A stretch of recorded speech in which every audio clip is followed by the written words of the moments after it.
Hello friends, स्वागत है आपका आपके अपने YouTube channel the knowledge train में। आज हम बात करने वाले हैं प्रैक्टिस सेट 3 की।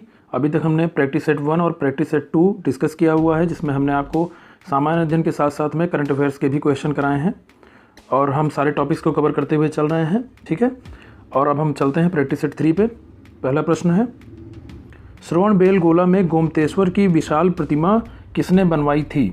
ऑप्शन है चामुंडराय ने, कृष्ण प्रथम ने, कुमार पाल ने या फिर तेजपाल ने। तो श्रवणबेलगोला में गोमतेश्वर की जो विशाल प्रतिमा बनवाई थी वो बनवाई थी चामुंडराय ने। ठीक है, तो इसके बारे में कुछ चीज़ जान लीजिए कि जो श्रवणबेलगोला में गोमतेश्वर की प्रतिमा बनी हुई है वो कर्नाटक राज्य में है। और श्रवणबेलगोला के में ये भी इम्पोर्टेंट है कि चंद्रगुप्त मौर्य ने अपने जीवन का अंतिम दिन यहीं व्यतीत किया था। ठीक है, भद्रबाहु के साथ में चंद्रगुप्त मौर्य दक्षिण चले गए थे और जहाँ पर संलेखना पद्धति से इन्होंने अपने प्राण त्यागे थे। ठीक है, संलेखना पद्धति क्या होती है कि बिना कुछ खाए पिए रहना, अपने आप को ऐसे ही छोड़ देना कि जब भी प्राण निकल जाए। ठीक है, ये संलेखना पद्धति होती है। और श्रवणबेलगोला में इंपॉर्टेंट ये भी है कि ये जैन धर्म के लोगों का पवित्र तीर्थ स्थल माना जाता है। कल मैंने अभी बौद्ध धर्म और जैन धर्म की जो क्लास ली है उसका वीडियो आप लोग देखिएगा और फिर उसमें जो है बहुत डिटेल में बताया गया है जैन धर्म के बारे में। ठीक है, अगला प्रश्न है, चोलों की राजधानी थी। ठीक है, जो चोल वंश के शासक थे उनकी राजधानी क्या थी? तो उनकी राजधानी थी कावेरीपत्तनम। ठीक है, उनकी राजधानी कावेरीपत्तनम थी। और जो उसका जो महान शासक था करिकाल, उसने ही कावेरीपत्तनम या फुहार की स्थापना की थी। ठीक है, और अगला प्रश्न है, निम्नलिखित में से किसे ब्लैक पैगोडा कहा जाता है? ठीक है, खजुराहो का मंदिर, शोर मंदिर, कोणार्क का सूर्य मंदिर, देवगढ़ का मंदिर। तो ब्लैक पैगोडा या फिर काला पैगोडा या फिर श्याम पैगोडा, ये तीनों में से कुछ भी पूछा जाएगा तो आप कहेंगे क्या? कोणार्क का सूर्य मंदिर। ठीक है, इसको ध्यान रखिएगा। अगला है, दिल्ली में पुराना किला के भवनों का निर्माण किसने कराया था? फिरोज शाह तुगलक ने, इब्राहिम लोदी ने, शेर शाह ने या फिर बाबर ने। तो जो ये पुराना किला था दिल्ली में, इसका निर्माण कराया था शेर शाह ने, शेर शाह सूरी ने। और इसमें अब जो है प्रेजेंट की जो बात है वो ये है कि इसमें अब सिर्फ और सिर्फ पुराना किला और एक मस्जिद ही शेष है। जो नगर, इसने एक नगर बसाया था शेर शाह ने दिल्ली के पास में, और उसमें अब सिर्फ और सिर्फ पुराना किला और एक मस्जिद ही शेष है। ठीक है, कभी दिल्ली जाइए तो पुराना किला जरूर देखने जाइएगा, अच्छी जगह है।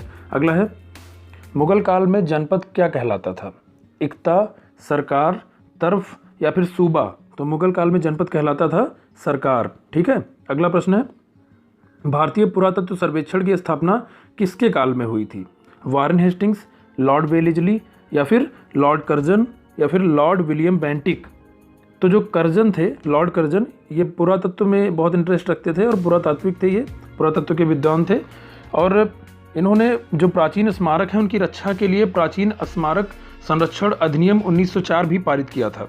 ठीक है, तो जो ये पुरातत्व सर्वेक्षण की स्थापना हुई थी वो लॉर्ड कर्जन के समय हुई थी। ठीक है, इसको ध्यान रखिएगा।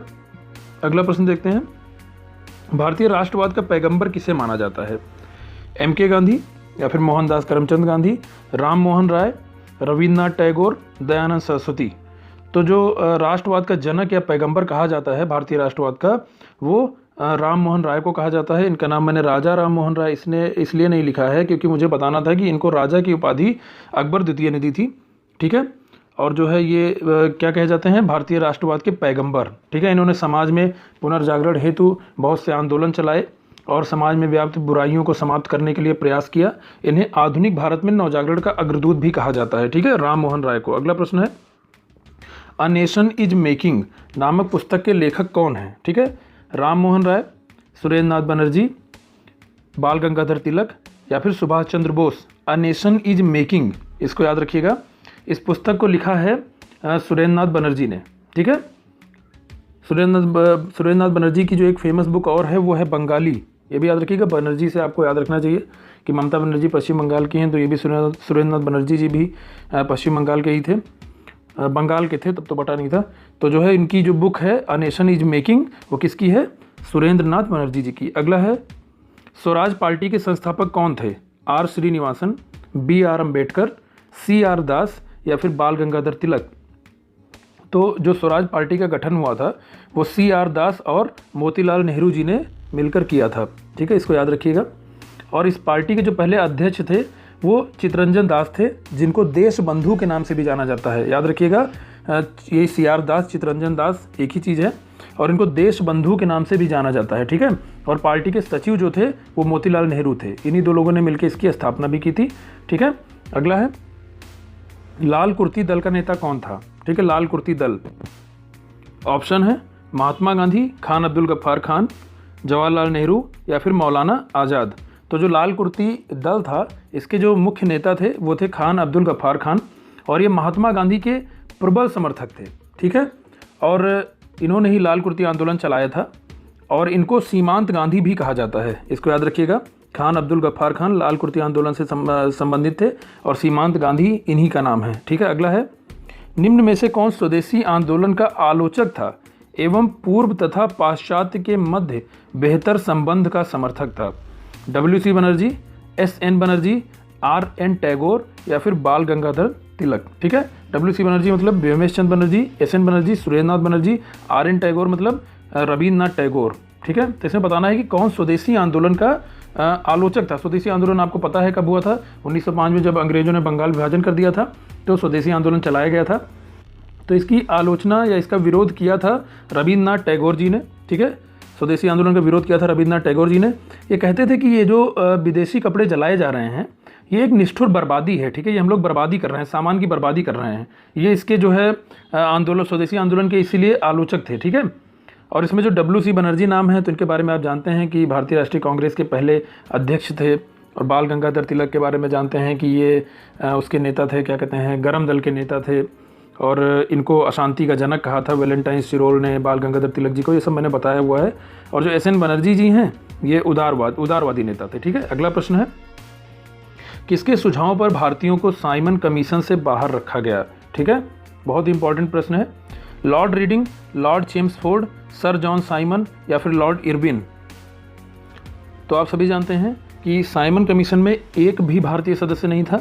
इसमें 7 सदस्य थे, सातों के सातों जो थे वो अंग्रेज थे, कोई भारतीय शामिल नहीं था। और ऐसा लॉर्ड इरविन की सलाह पर किया गया था। इसीलिए जब साइमन कमीशन भारत आया तो इसका बहुत ही ज़्यादा विरोध हुआ, और इसी विरोध के चक्कर में लाला लाजपत राय को लाठियों से उनको बहुत पीट दिया था अंग्रेज़ों ने, तो इसलिए उनकी हत्या हो गई थी, ठीक है। तो ये जो है इसमें लॉर्ड इरविन की सलाह से किसी भी भारतीय सदस्य को साइमन कमीशन में नहीं रखा गया था। इंपॉर्टेंट है, याद रखिएगा इसको। अगला प्रश्न है जलियांवाला बाग हत्याकांड के विरोध में वाइसराय की कार्यकारिणी से परिषद से किसने इस्तीफा दिया था। महात्मा गांधी, रविन्द्रनाथ टैगोर, शंकरन नायर या फिर जमना लाल बजाज। इंपॉर्टेंट प्रश्न है, ध्यान से सुनिएगा इसको। तो जलियांवाला बाग हत्याकांड के बारे में सभी को पता है कि 13 अप्रैल 1919 को वैसाखी के दिन एक सभा चल रही थी अमृतसर में, और वहाँ पर जनरल डायर ने उस सभा पर बिना चेतावनी दिए और बिना देखे हुए कि महिलाएं हैं, बच्चे हैं, कौन है, बूढ़े हैं, ठीक है, बिना देखे हुए, बिना चेतावनी दिए इसने निहत्थे लोगों पर गोली चलवा दी थी, ठीक है।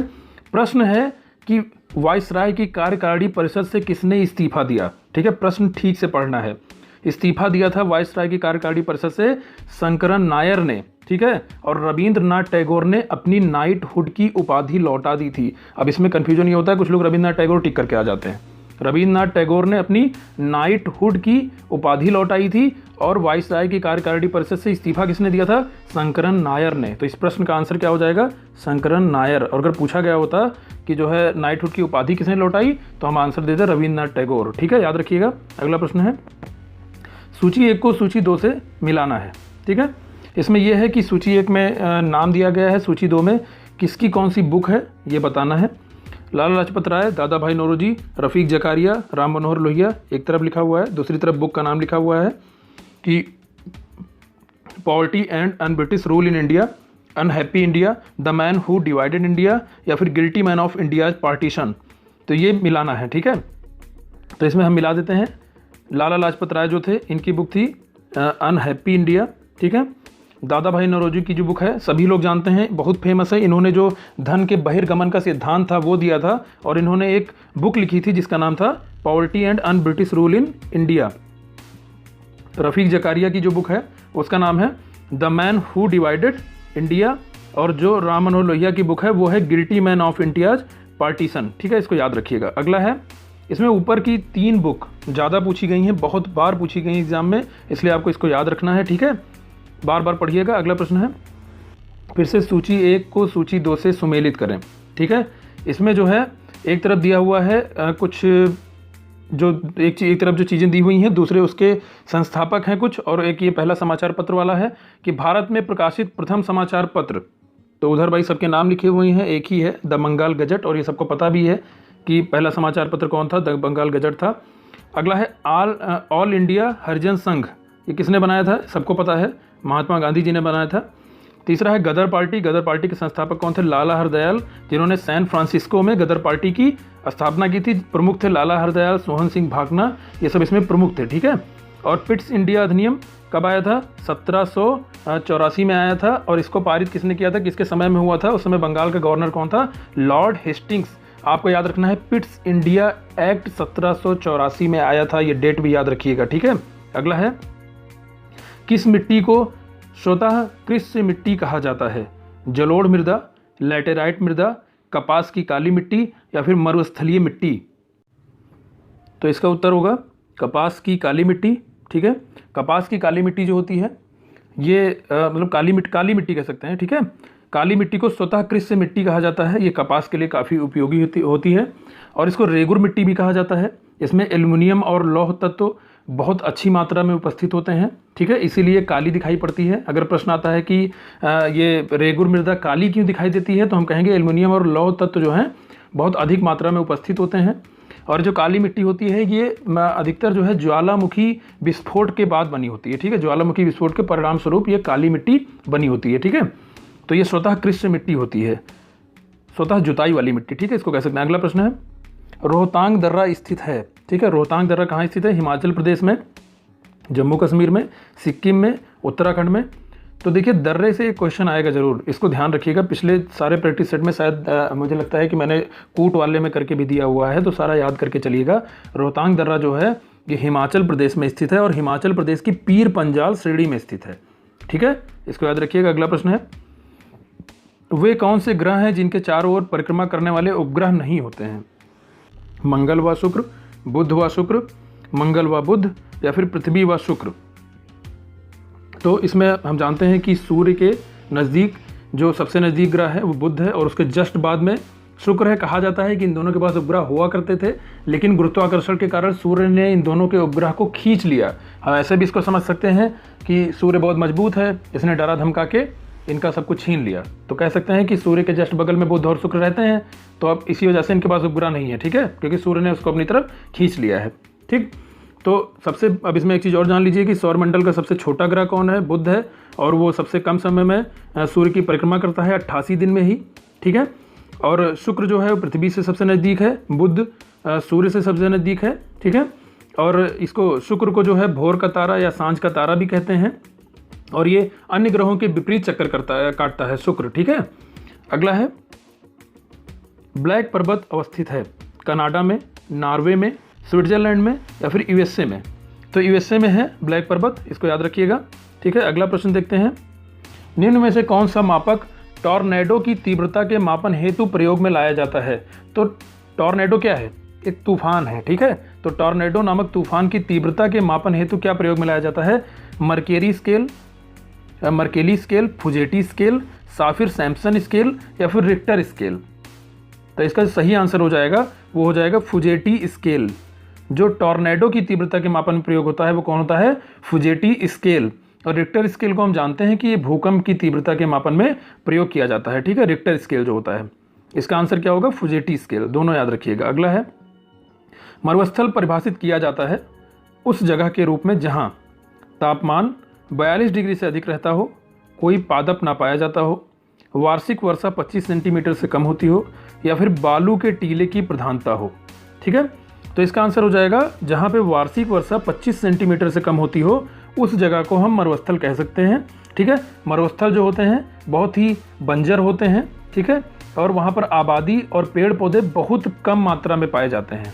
इसके एग्जाम्पल हैं जैसे सहारा है, गोबी का मरुस्थल है, अटाकामा मरुस्थल है, थार का मरुस्थल है। ये सब यहाँ पे वार्षिक वर्षा जो है 25 सेंटीमीटर से कम ही होती है। अगला है फिर से सूची 1 को सूची 2 से मिलाना है। ठीक है, एक तरफ देश दिया हुआ है, दूसरी तरफ क्या है, उनकी राजधानी दी हुई है। तो एक तरफ लिखा है बुरुंडी, कजाकिस्तान, लाओस, माली, दूसरी तरफ है अस्ताना, बमाको, बुजुम्बरा, वियंतियाने। ठीक है, इसको मिलाना है तो इसको मिलाते हैं। बुरुंडी जो है इसकी राजधानी क्या है? बुजुम्बुरा। ठीक है, क्या है? बुजुम्बुरा। और कजाकिस्तान की राजधानी अस्ताना, ये पुरानी राजधानी है अस्ताना। अब जो राजधानी है उसका नाम है नूर सुल्तान। याद रखिएगा, कजाकिस्तान की अब जो राजधानी है, राजधानी का नाम बदला गया है, नूर सुल्तान कर दिया गया है। पहले की राजधानी अस्ताना थी। तो प्रश्न आपको अस्ताना या नूर सुल्तान किसी में से भी आ सकता है। ठीक है, अगला है लाओस।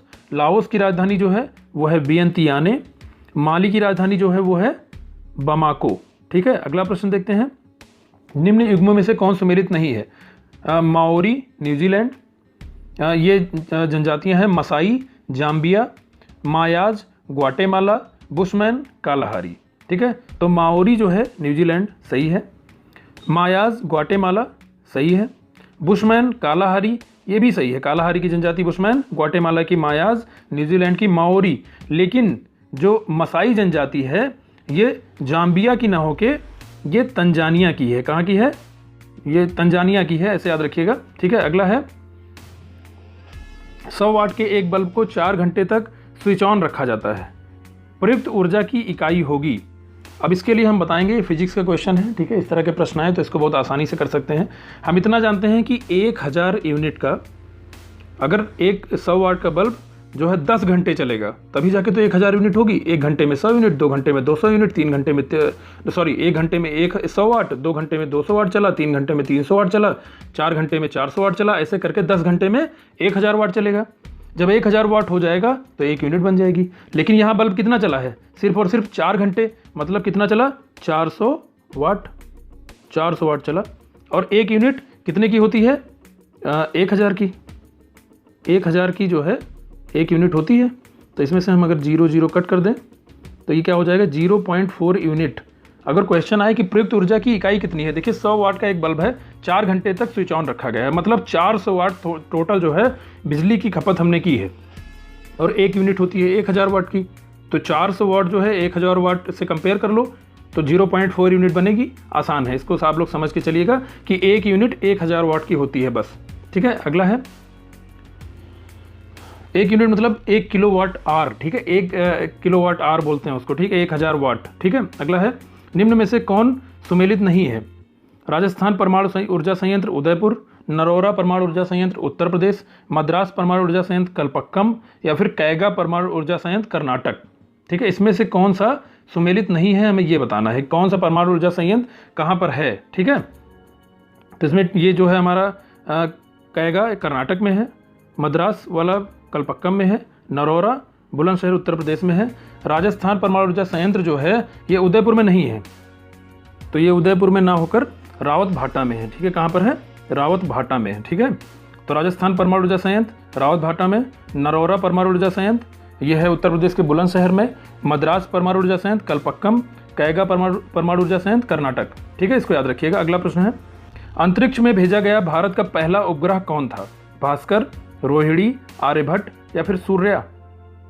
तो इसमें सभी जानते हैं कि जो आर्यभट्ट थे ये प्राचीन भारत के बहुत बड़े गणितज्ञ और खगोल शास्त्री थे, और इन्हीं के नाम पर इसका पहले उपग्रह का नाम आर्यभट्ट रखा गया था, और ये 1975 में भेजा गया था। ठीक है, और आर्यभट्ट जी की जो मुख्य पुस्तकें हैं उसका नाम है आर्यभट्टीयम और आर्य सिद्धांत, ये भी याद रखिएगा। ठीक है, और जो ये आर्यभट्ट उपग्रह 1975 में भेजा गया था ये रूस या फिर सोवियत संघ के सहयोग से भेजा गया था, ये भी इंपॉर्टेंट पॉइंट है। अगला है प्रथम विश्व युद्ध के दौरान निम्न में से किसका उपयोग किया गया था? ठीक है, लुइसाइट, मस्टर्ड गैस, मिथाइल साइनाइड या फिर फॉस्जीन? तो मस्टर्ड गैस का प्रयोग प्रथम विश्व युद्ध के दौरान किया गया था। इसको मस्टर्ड गैस को कह सकते हैं कि रासायनिक हथियार के रूप में उपयोग में लाया गया था। इसकी ये क्वालिटी होती है कि जब इसका आक्रमण किया जाता है, किसी के ऊपर मस्टर्ड गैस को छोड़ा जाता है, तो आदमी कुछ घंटों तक कुछ सोच नहीं पाता है और उसके त्वचा पर लाल चकत्ते पड़ जाते हैं और बाद में उन चकत्तों में दर्द होने लगता है। ठीक है, और जो नाक और गला है आपका वो भी रूंधने लगता है, मतलब सांस लेने में दिक्कत होने लगती है। ठीक है, अगला प्रश्न है कपास का प्रमुख घटक है प्रोटीन, वसीय अम्ल, सेलुलोज या फिर ग्लिसरीन? तो प्रमुख घटक इसका क्या है? सेलुलोज। अगला है मरीजों के पेट के अंदर का परीक्षण करने हेतु डॉक्टरों द्वारा प्रयुक्त एंडोस्कोप निम्न में से किस सिद्धांत पर कार्य करता है? प्रकाश का परिवर्तन, प्रकाश का प्रकीर्णन प्रकाश का अपवर्तन या फिर प्रकाश का सकल आंतरिक परावर्तन। तो इसमें आंसर हो जाएगा प्रकाश का सकल आंतरिक परावर्तन। ये अगर पूर्ण आंतरिक परावर्तन लिखता तो भी सही था, ठीक है, दोनों एक ही चीज़ है। अगला है ऑक्टेन संख्या, ठीक है, ये भी बहुत इंपॉर्टेंट क्वेश्चन है, बार बार पूछा जाता है। ऑक्टेन संख्या गुणवत्ता का मापक है खाद्य तेलों की, पेट्रोल की, केरोसिन तेल की या फिर सुगंधित तेल की, ठीक है। तो ये जो ऑक्टेन संख्या है ये पेट्रोल की गुणवत्ता का मापक है, ठीक है, इसको ऐसे ही याद रखिएगा। अगला प्रश्न है, निम्न कथनों पर विचार करें। वित्त आयोग एक गैर संवैधानिक संस्था है, योजना आयोग एक संवैधानिक संस्था है और 26 जनवरी 1949 को आरबीआई का राष्ट्रीयकरण हुआ था। बताना है कि इन कथनों में से कौन सही है या फिर कौन कौन सही है। हो सकता है एक से ज़्यादा सही हो सकता है एक ही सही हो सकता है तीनों सही हो, ठीक है, लेकिन ऑप्शन में 1 और 2 दिया है, केवल 1 दिया है, केवल 3 दिया है या फिर इनमें से कोई नहीं, ठीक है। तो जो हम जानते हैं कि वित्त आयोग जो है ये एक संवैधानिक संस्था है, संविधान में इसका जिक्र किया गया है। अनुच्छेद 280 के तहत वित्त आयोग का गठन किया जाता है। अनुच्छेद भी याद रखेंगे, अनुच्छेद 280, और ये संवैधानिक संस्था है तो पहला गलत हो जाता है क्योंकि लिखा है गैर संवैधानिक संस्था है, ठीक है। वित्त आयोग क्या है? संवैधानिक संस्था है। दूसरा है योजना आयोग एक संवैधानिक संस्था है, नहीं, ये गैर संवैधानिक संस्था है, ये भी गलत है, उल्टा लिखा हुआ है। पहला जो है संवैधानिक है योजना, और जो दूसरा पॉइंट है योजना आयोग वो गैर संवैधानिक है। तीसरा जो है 26 जनवरी 1949 को आरबीआई का राष्ट्रीयकरण हुआ था। तो हम जानते हैं कि रिजर्व बैंक की जो स्थापना हुई थी वो भारत शासन अधिनियम 1935 के तहत की गई थी और इसका राष्ट्रीयकरण जो हुआ था वो 26 जनवरी 1949 को किया गया था। इसलिए जो हमारा ये तीसरा पॉइंट है केवल यही सही है, बाकी ऊपर के दोनों गलत हैं। गलत क्यों हैं? क्योंकि वित्त आयोग जो है वो संवैधानिक संस्था है और योजना आयोग जो है वो गैर संवैधानिक संस्था है, ठीक है। अगला है, निम्न में से कौन एक तृतीय क्रियाकलाप है? ठीक है, बहुत इंपॉर्टेंट प्रश्न है। प्राथमिक, द्वितीयक, तृतीय क्रियाकलाप पूछा जाता है, ठीक है, एग्जाम में बार बार पूछा जाता है। वानिकी, विनिर्माण, कृषि, सेवाएं। तो इसको ध्यान से सुनिएगा कि अर्थव्यवस्था में जो कृषि वानिकी है, ठीक है, जो इसका ऑप्शन नंबर 1 और 3 है, कृषि और वानिकी, ये प्राथमिक क्षेत्र में आता है, ठीक है, प्राइमरी क्षेत्र में आता है। और जो उद्योग और विनिर्माण होता है ये द्वितीय क्षेत्र में आता है। और जो सेवाएं हैं जिनको हम विपणन भी कहते हैं ये तृतीय क्षेत्र में आती हैं। तो इसका जो आंसर होगा वो सेवाएं होगा। इसका वानिकी और कृषि जो ऑप्शन दिया हुआ है ये किस में आते हैं? प्राथमिक क्षेत्र में आते हैं।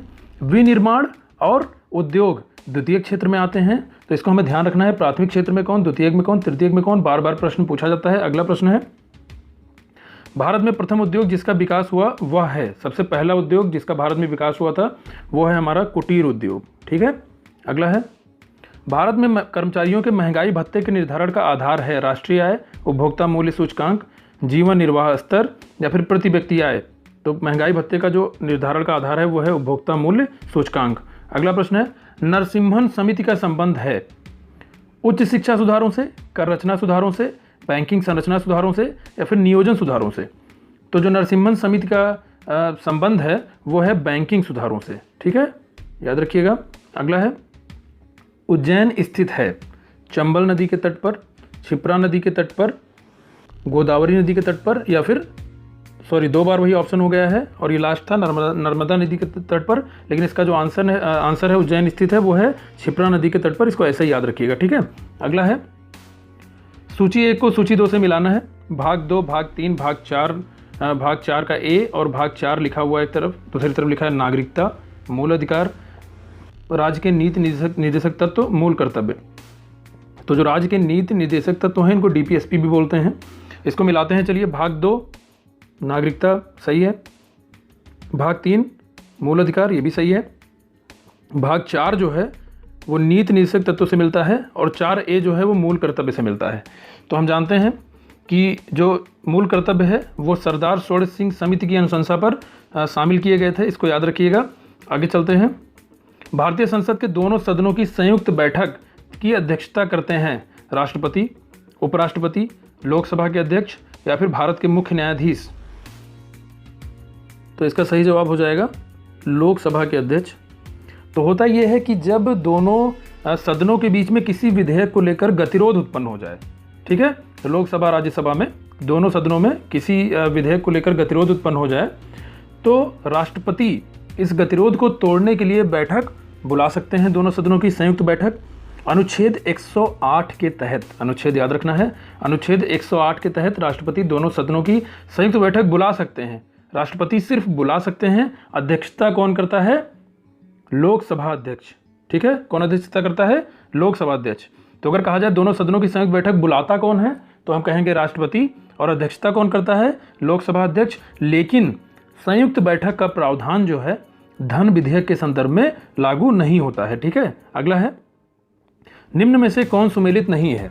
ठीक है, अनुच्छेद 23 मानव के व्यापार एवं बलात्श्रम का प्रतिबंध, अनुच्छेद 24 कारखानों आदि में बालकों के नियोजन का प्रतिषेध, अनुच्छेद 26 धार्मिक कार्यों में प्रबंध की स्वतंत्रता, या फिर अनुच्छेद 29 शिक्षण संस्थाओं की स्थापना और प्रशासन करने का अल्पसंख्यक वर्गों का अधिकार। तो इसमें जो है अनुच्छेद 23 जो है मानव के व्यापार और बलात्श्रम का प्रतिबंध, बिल्कुल सही है। अनुच्छेद 24 कारखानों आदि में बालकों के नियोजन का प्रतिषेध, ये भी सही है। ठीक है, अनुच्छेद 26 धार्मिक कार्यों में प्रबंध की स्वतंत्रता, ये भी बिल्कुल सही है। अनुच्छेद 29 में नहीं, अनुच्छेद 30 में कहा गया है। ठीक है, अनुच्छेद 29 में नहीं, अनुच्छेद 30 में कहा गया है शिक्षण संस्थाओं की स्थापना और प्रशासन करने का अल्पसंख्यक वर्गों का अधिकार। ठीक है, अनुच्छेद 30 में कहा गया है, इसको याद रखिएगा। अगला प्रश्न है, संसार में भारत पहले स्थान पर है इन जो नीचे दी हुई है इसमें से किस चीज़ में? निकल के उत्पादन में, यूरेनियम के उत्पादन में, माइका के उत्पादन में, या फिर मैग्नीज के उत्पादन में? तो भारत संसार में माइका के उत्पादन में पहले स्थान पर है। अगला प्रश्न है, बेटी बचाओ बेटी पढ़ाओ अभियान के अंतर्गत मोदी जी द्वारा निम्न में से कौन सी योजना प्रारंभ की गई? सुकन्या समृद्धि खाता, बाल स्वच्छता मिशन, प्रधानमंत्री जनधन योजना, या फिर इनमें से कोई नहीं? तो इसका जो सही जवाब होगा वो होगा सुकन्या समृद्धि खाता। तो 2015 में मोदी जी ने 2 योजनाएं चलाई थी। ठीक है, बचाओ बेटी पढ़ाओ और दूसरा सुकन्या समृद्धि खाता। ठीक है, 2 योजनाएं चलाई थी, और सुकन्या समृद्धि योजना के अंतर्गत 10 वर्ष से कम की लड़कियों का बैंक खाता अधिक ब्याज और आयकर लाभ से युक्त होगा। ठीक है, ये उन्होंने कहा था। अगला प्रश्न है, उस भारतीय मूल के कोरियोग्राफर का नाम बताएं जिसने डांस का ऑस्कर जीता है। ठीक है, ऑप्शन है शंकर घोष, सुरेश मुकुंद, अश्वनी राम, हार्दिक गोयल। तो सुरेश मुकुंद ने ये डांस का ऑस्कर जीता है, या कह सकते हैं कि वर्ल्ड कोरियोग्राफी अवार्ड 2020 जीता है इन्होंने। अगला है, किस देश में फीफा अंडर 17 महिला विश्व कप का आयोजन किया जाएगा? ठीक है, बहुत ही इंपॉर्टेंट क्वेश्चन है। अंडर 17 महिला फुटबॉल विश्व कप का जो आयोजन होगा वो अक्टूबर 2022 में भारत में ही होगा। ठीक है, इसको ध्यान रखना है हमें, इंपॉर्टेंट क्वेश्चन है। अगला है, भारत सरकार ने उर्वरक सब्सिडी में कितने प्रतिशत की वृद्धि की है? 140%, 130%, 120% या फिर 110%? तो आंसर हो जाएगा 140%। ठीक है, उर्वरक सब्सिडी में 140% की वृद्धि कर दी गई है। अगला प्रश्न है, किस राज्य के मुख्यमंत्री ने गार्जियन मिनिस्टर की नियुक्ति की? ठीक है, बिहार, असम, उड़ीसा, राजस्थान? तो इसका आंसर हो जाएगा असम। ठीक है, अगला है, हाल ही में किस प्रसिद्ध मराठी लेखक को सरस्वती सम्मान 2020 मिला है? श्रीकांत मोघे, आनंद यादव, रंगनाथ पठारे, शरण कुमार लिम्बाले? तो इसका करेक्ट आंसर हो जाएगा शरण कुमार लिम्बाले। ठीक है, इनकी पुस्तक जो थी सनातन, पुस्तक का नाम था सनातन, 2018 में प्रकाशित हुई थी, और सनातन पुस्तक के नाम सनातन पुस्तक के लिए ये मराठी लेखक हैं शरण कुमार लिम्बाले, इनको सरस्वती सम्मान 2020 दिया गया है। ठीक है, पुस्तक का नाम भी याद रखना है और इनका भी नाम याद रखना है। ठीक है, अगला है, भारत के 48वें मुख्य न्यायाधीश के रूप में किसे नियुक्त किया गया है? ठीक है, NV रमन्ना, UV ललित, दीपक कुमार, अजय मणिक राव? ठीक है, बहुत इंपॉर्टेंट क्वेश्चन है, हमको ये भी याद रखना है कि किस नंबर के ये हैं। ठीक है, 48वें हैं, और जो है इनका नाम है जस्टिस NV रमन्ना। ठीक है, ये जो हैं 28 अगस्त 2022 तक इस पद पर रहेंगे। अगला प्रश्न है, DRDO के किस संस्थान ने नौसेना के जहाज़ों की सुरक्षा हेतु एक उन्नत चौफ प्रौद्योगिकी विकसित की है? ठीक है, ये सारे प्रश्न मैंने करंट अफेयर्स के उसमें सीरीज में करवाए हुए हैं, आप लोग एक बार जाके करंट अफेयर्स की सारी सीरीज देख लीजिएगा, बहुत इंपॉर्टेंट है, एग्जाम में बहुत काम आने वाली हैं, और PET के पेपर में बहुत सारे क्वेश्चन उससे मिलने वाले हैं। ठीक है, तो ऑप्शन है ASL हैदराबाद, रक्षा प्रयोगशाला जोधपुर, रक्षा इलेक्ट्रॉनिक अनुसंधान प्रयोगशाला DLRL हैदराबाद, रक्षा अनुसंधान प्रयोगशाला DRL तेजपुर? तो बताना है कि नौसेना के जहाज़ों की सुरक्षा हेतु एक उन्नत चौक प्रौद्योगिकी जो विकसित की है वो किसने किया है। ठीक है, तो इसका जो आंसर हो जाएगा हमारा वो रक्षा प्रयोगशाला जोधपुर हो जाएगा। ठीक है, रक्षा प्रयोगशाला जोधपुर। अगला है, कौन सा देश पुरुषों की मुक्केबाजी विश्व चैंपियनशिप 2023 की मेजबानी करेगा। ठीक है, बहुत इंपॉर्टेंट क्वेश्चन है। Kazakhstan, Afghanistan, Kyrgyzstan, Uzbekistan. ठीक है, तो ये जो 2023 का मुक्केबाजी विश्व चैंपियनशिप होने वाली है पुरुषों की, वो उज्बेकिस्तान की राजधानी ताशकंद में आयोजित की जाने वाली है। ठीक है, इसको AIBA पुरुष मुक्केबाजी विश्व चैंपियनशिप भी बोलते हैं, तो AIBA नाम से भी आ जाए। और अगर ऐसे ही पूछ ले मुक्केबाजी विश्व चैंपियनशिप 2023 की मेजबानी कौन करेगा, तो हम कहेंगे उज्बेकिस्तान, और ये उज्बेकिस्तान की राजधानी ताशकंद में होने वाला है। अगला प्रश्न है, 100 मेगावाट क्षमता वाला भारत का सबसे बड़ा तैरता हुआ सौर ऊर्जा संयंत्र कहाँ स्थापित किया जाएगा।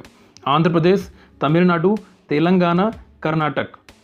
बहुत इंपॉर्टेंट क्वेश्चन है। ठीक है, 100 मेगावाट का है ये, और ये भारत का सबसे बड़ा तैरता हुआ सौर ऊर्जा संयंत्र है।